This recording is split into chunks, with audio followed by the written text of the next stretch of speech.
Marcelo Capelo, ¿cómo te va?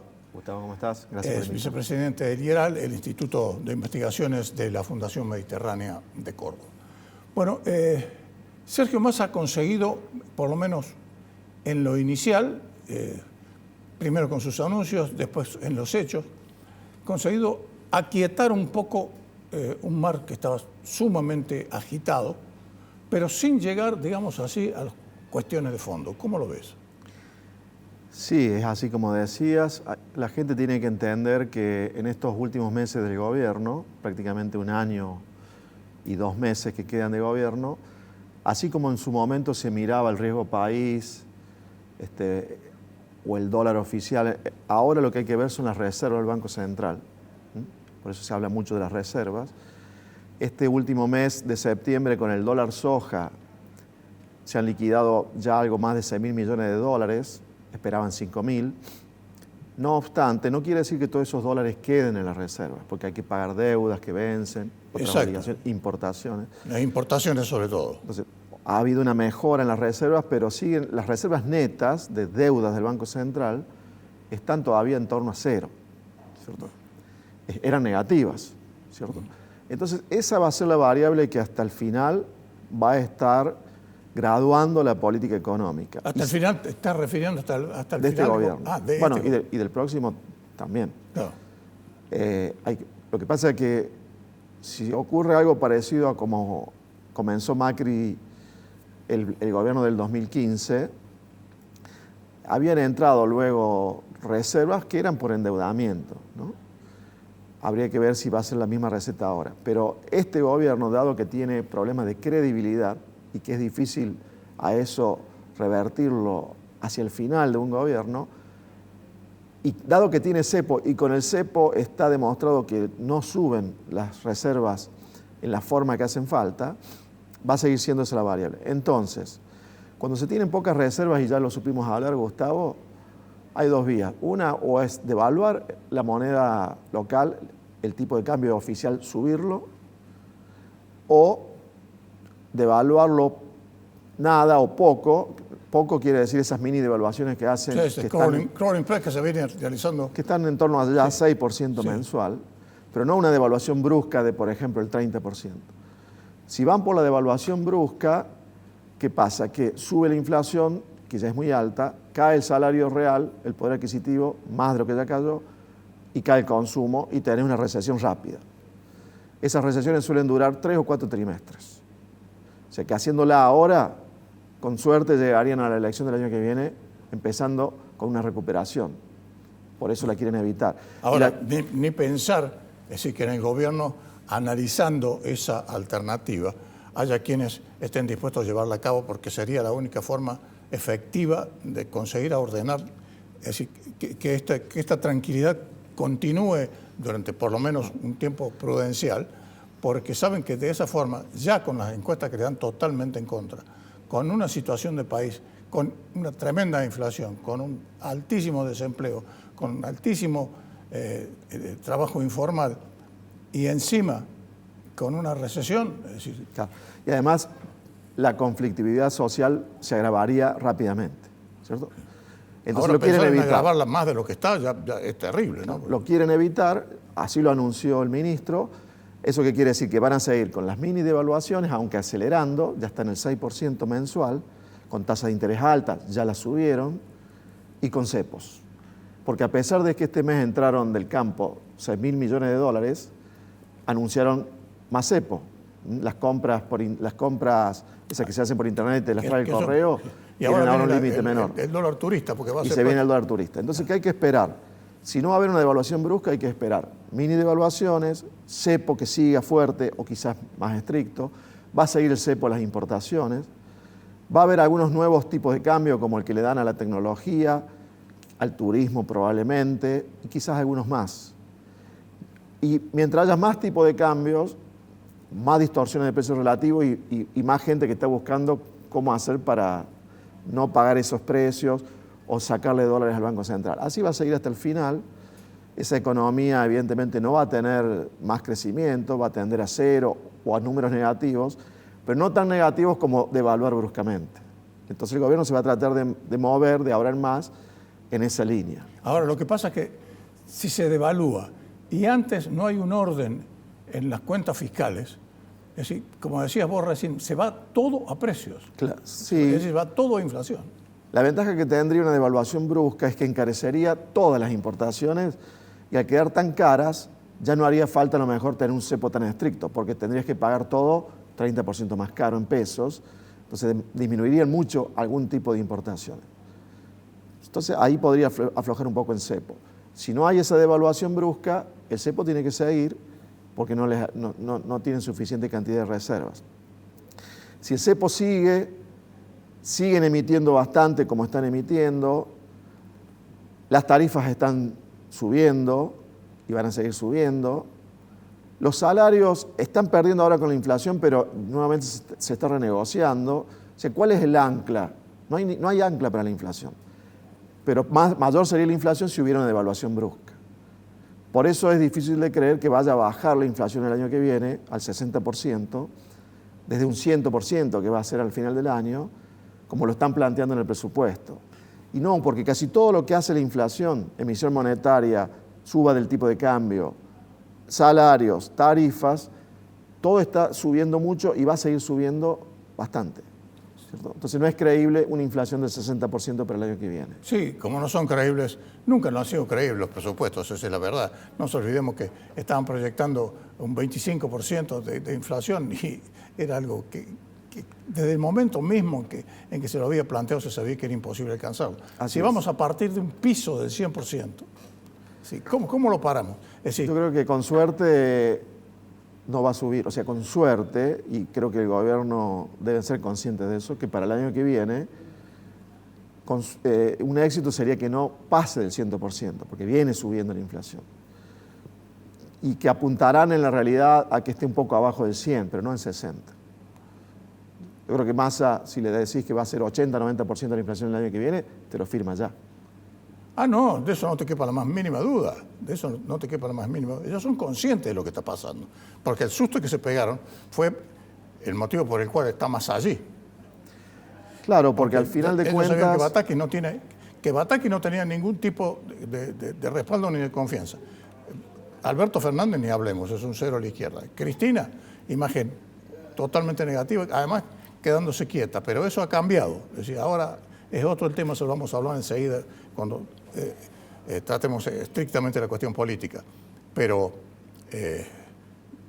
lo que pasa es que eso significa, esta proyección que estás haciendo vos, con la cual coincido plenamente, es que eso significa más atraso en un país que ya viene atrasado, que ya viene postergado, que ya viene hacia atrás directamente. Sí, atrasos de variables o atrasos desde el punto de vista de la economía en general. Claro, de crecimiento ni hablar. Yo te lo vengo diciendo desde hace años, ¿no?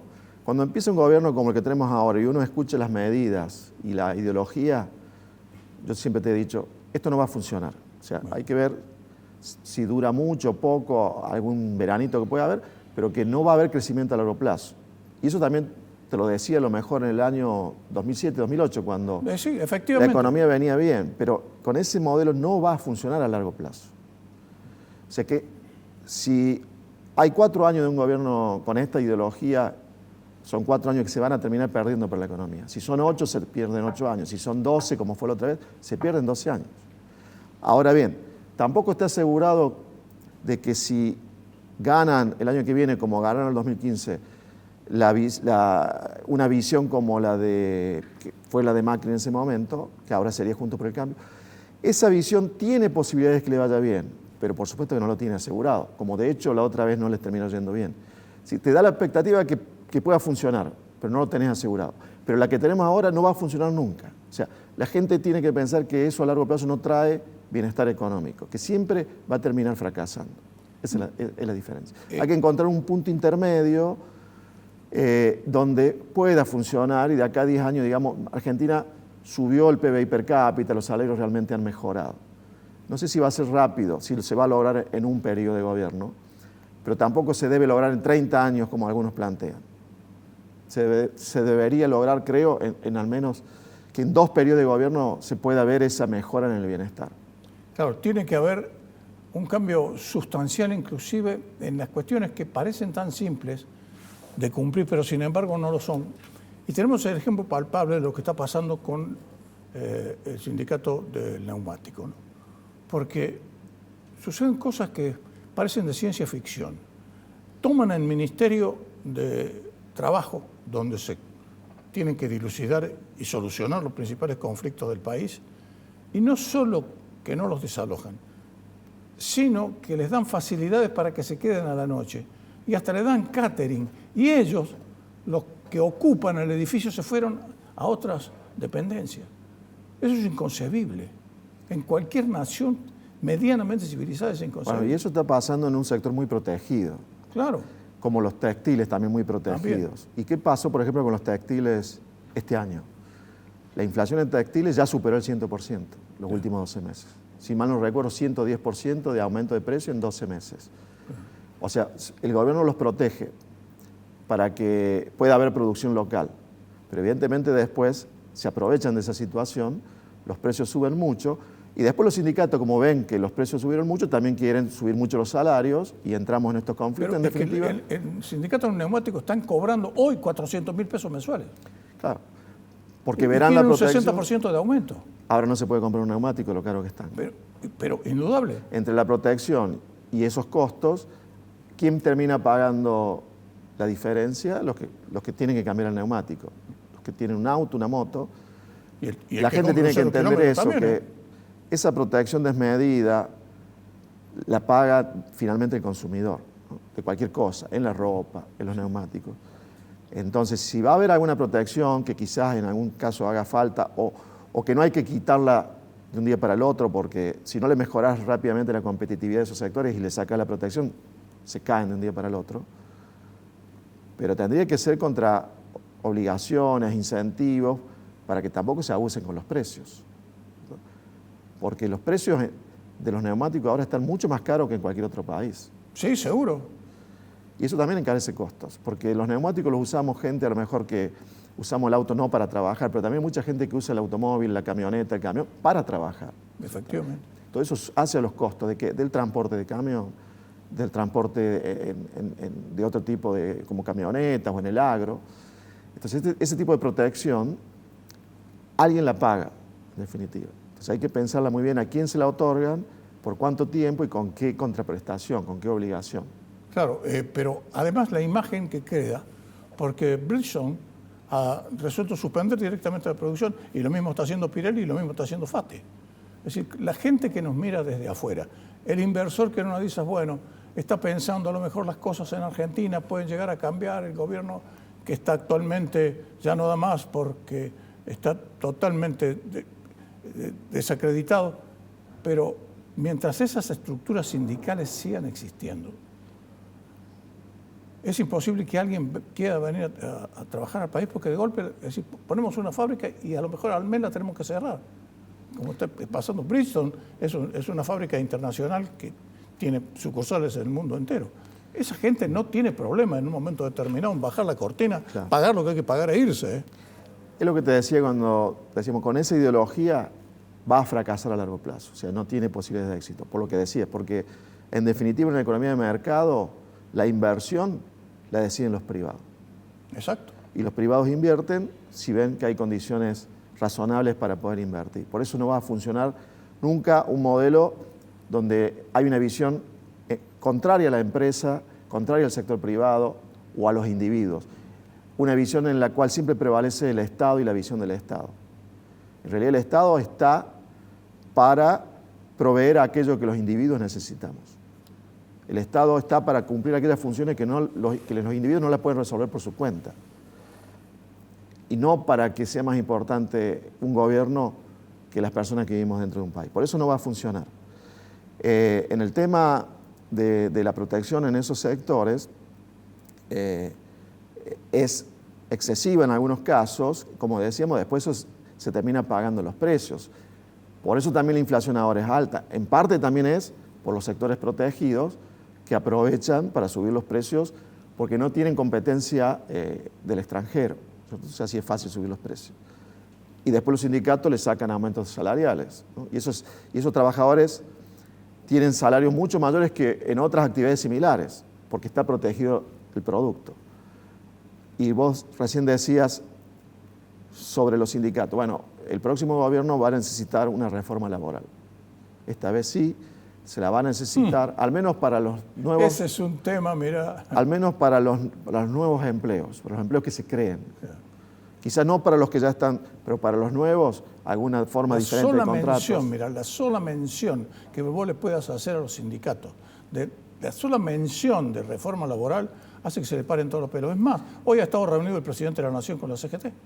Han estado reunidos. Sí. Es decir, lo que puede llegar a resolver Alberto Fernández es poco, pero es un poco por la galería para acentuar un poco las cosas, porque en la CGT están viendo que los avances de los sectores de izquierda, como está sucediendo en el sindicato del neumático, es cada vez mayor. Pero es que eso es lo que ocurre. Sin reforma laboral, cada vez se genera menos empleo privado de calidad. En los últimos 10 años, el empleo privado formal creció 2% en 10 años. Y el industrial cayó 8% en 10 años. Entonces, si cada vez se genera menos empleo privado formal, que es el que paga la cuota sindical, ¿a dónde se crea empleo? Monotributo, empleo entre comillas y público. Entonces, ¿qué es lo que crece? La cantidad de gente informal y que está manejado por piqueteros y el empleo público. Entonces, los sindicatos también ven que cada vez tienen menos personas a las cuales descontarle la cuota sindical. O sea que también para ellos me parece que debe haber algún incentivo para que se haga alguna reforma para que se vuelva a crear empleo formal, para que puedan cobrar esa cuota. Si no, su mercado también se les está achicando cada vez más. Y crece algo que ellos lo ven como la competencia, que son los grupos sociales conducidos por piqueteros. Ellos lo ven como una competencia. Eso. Exacto. Entonces, creo que hay una beta como para que haya alguna reforma y que los sindicalistas no la van a apoyar, pero que actúen de una manera para que se la pueda aprobar finalmente. Ojalá que así ocurra, porque es uno de los... Es decir, de las patas, si hay 4 patas en las cuales se asienta un banco, una de ellas fundamentales es el tema sindical. Y si eso no se arregla, vamos a seguir como desde el año 45 para acá, Marcelo. Lamentablemente es así. Así es.